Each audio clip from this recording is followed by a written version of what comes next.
So now we're going to start taking a look at Chapter 11. We're going to plug onto some new material in the text. Please drop me an email. Let me know what you think of the videos. Am I on target? Do you want me to do anything a little bit different? I'll be glad to change if it helps you guys out. Please note I'm going to put the slides available on Blackboard, so if you want to review the slides, you certainly can do that. Download them, whatever you like.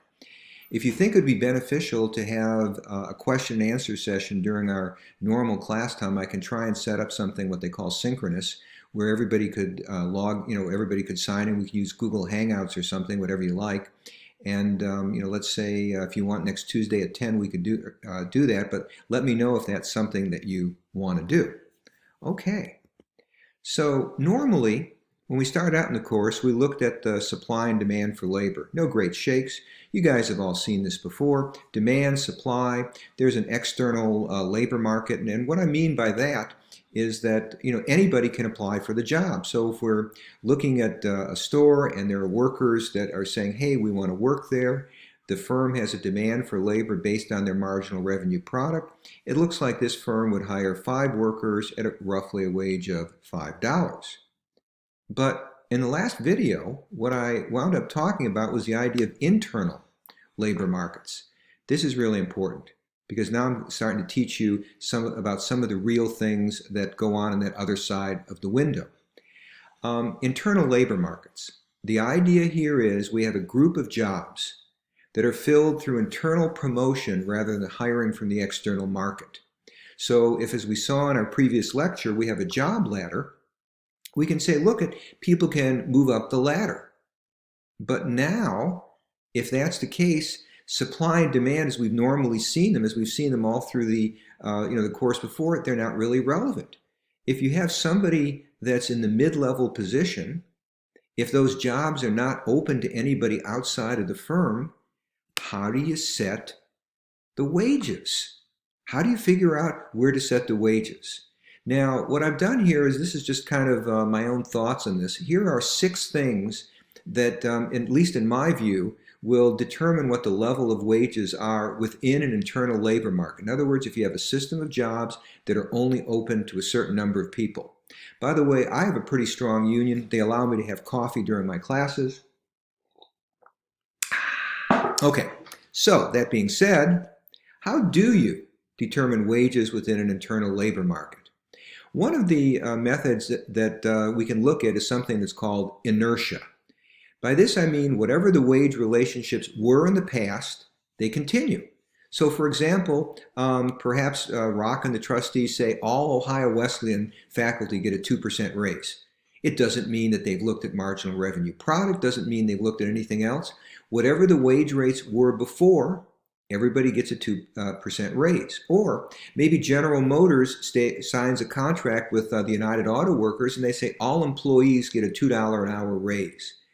The idea of inertia is whatever the wages are for people within the system, everybody gets the same raise. The relative pay of employees stays the same. Let me give you an example. These are the actual numbers from the federal government. I apologize, I should have scooted that table over a little bit. But when you're hired into the federal government, you are given a GS level, a grade level. So it could be grade 1 to 15.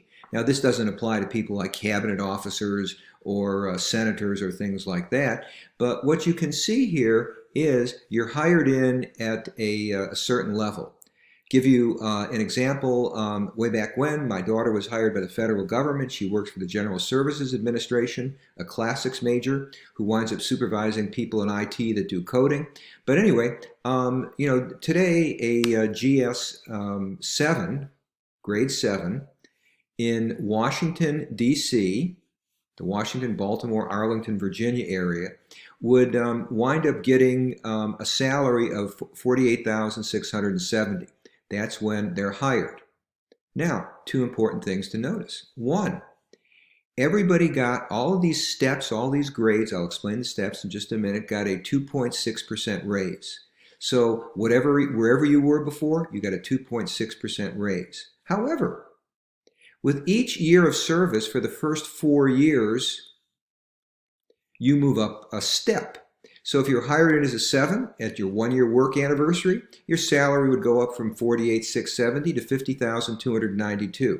For the second year, $51,000, $53,000. Actually, they slow it up after that. Once you hit step 5, you advance a step every 2 years. Once you hit 8, it's a step every 3 years. But here's the idea. Wherever you fit in this grid, unless you get a promotion, your salary is determined. Inertia, what was in the past, determines what will be in the future. This is used in other places. Public school teachers frequently have a grid like this based on experience and education. Now, another thing is social status. Supervisors, you generally pay supervisors more than the workers they supervise. So frequently this is based on the number of reports. In the world of business, a report is people who report to you. So if somebody has 2 reports, they will make less than perhaps somebody who has 10 reports. So the number of reports you have, if you're a supervisor, that would determine your salary. Now this has nothing to do with the marginal revenue product. You can imagine a situation where somebody writing code might be worth more to the firm than the person who supervises that person. But I'm not saying this is an end-all, be-all, but this is one factor to consider. Think of a Major League Baseball player. A pitcher like Garrett Cole might be making $30 million a year. Wow. And the manager might be only making $2 million a year. So I'm not saying that supervising people is the end-all, be-all, but in general, people that supervise make more than the people that they are supervising. Another factor, and this one is very important to the real world, is something that a labor economist came up with called the orbit of coercive comparison. What a mouthful. What does that mean? What it means is workers tend to compare their wages relative to other wages, to other workers. So when people are saying, hey, here's how much money I deserve, it's relative to other workers. Now, the question becomes, what's the relevant comparison group? This is a very tricky question. Let me give you a classic example. Suppose we look at bread truck drivers. Who do people who drive the trucks delivering bread, who do they compare themselves to? Do they compare themselves to the other workers at the bakery? Or do they compare themselves to people who drive trucks for firms that manufacture shoes or milk, whatever? Who would they compare themselves to? Now, I'm sorry I cut this off here, but the answer is they choose whoever makes the most money. People generally will compare themselves, the orbit of coercive comparison. Workers compare themselves to whatever comparison group makes the most money. Let me tell you an interesting true story about salaries at different universities. If we look at 2 professors, one teaches economics, one teaches English. What's the relevant comparison group? Should we compare all faculty at Ohio Wesleyan to all faculty at Denison? Suppose we hire somebody to teach English. Suppose we hire somebody to teach economics. Should we pay them the same because they're both beginning assistant professors? Or should we say, well, economists have more options, we have to pay them more money? How is the comparison group chosen? Interesting to note, Ohio Wesleyan does not differentiate based on field. All beginning faculty are paid the same salary. It doesn't matter what field they are teaching. People in the world of art and English and philosophy say, that's great. We make more than our colleagues at other schools who pay people based on their field. People in economics say, well, we might be making a little bit more at Denison, but Ohio Wesleyan is more fun.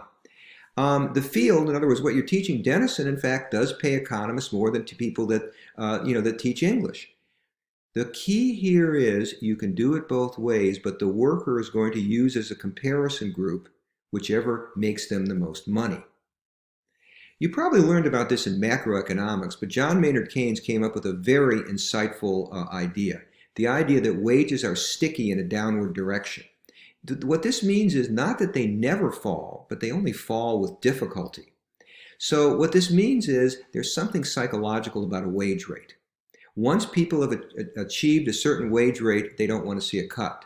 So if the firm says, hey, look, business wasn't that good this year, how about you accept a $2 an hour raise? The worker might say to the employer, why don't you take a long walk off a short pier? Many years ago, Ohio Wesleyan was going through a financial crisis, and they decided they were going to have to let 4 faculty members go. One of my colleagues from another department stood up on the floor of the faculty and said, if we each take, a cut in salary of about 2 or 3%, our colleagues won't have to, won't have to lose their jobs.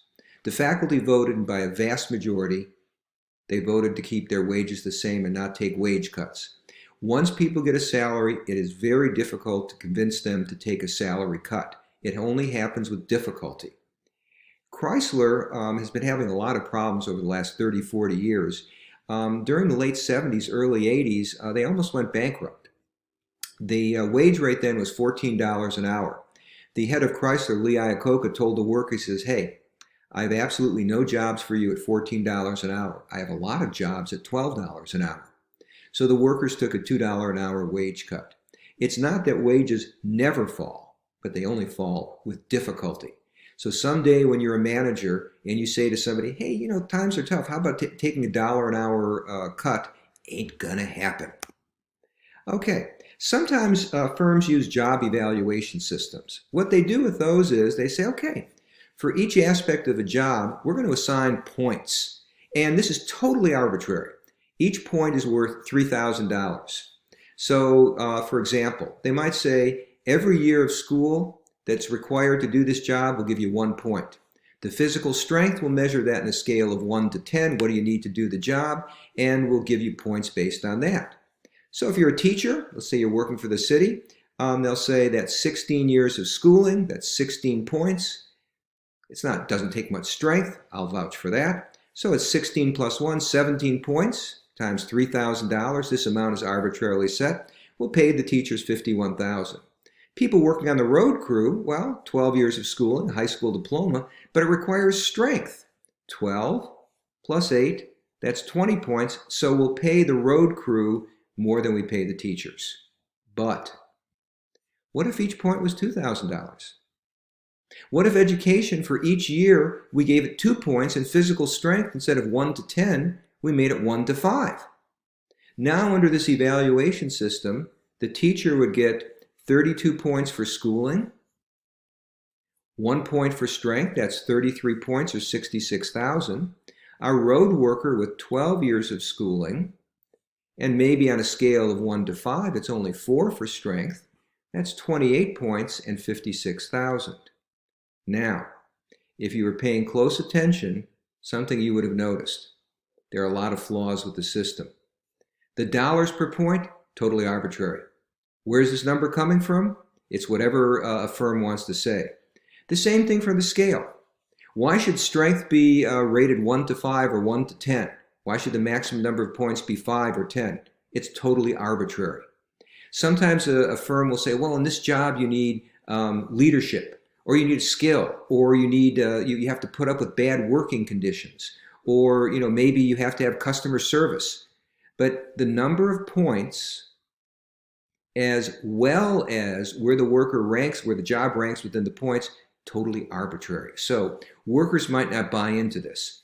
Are these systems used? Absolutely. But I want you to note when they are used, there's a very large degree of arbitrariness. And finally, the last thing that firms will sometimes do is a community wage survey. What does that mean? If you're a new firm, you don't know what to pay your secretary, you go and you either you call up your buddies or go to the golf club and you say, hey, what are you paying your secretaries? Or maybe you do a survey online and say, hey, what are you paying your secretaries? So all of these 6 things are used to determine what the wage rates will be within an internal labor market. Just kind of something I've come up with. Now, next video, I want to talk to you about something called efficiency wages. Some of my students in the past have said, when we went out and had our own businesses, we remembered that idea and it made us a lot of money. It also helps me get my lawn cut. So take care, stay well, and we'll see you in just a bit.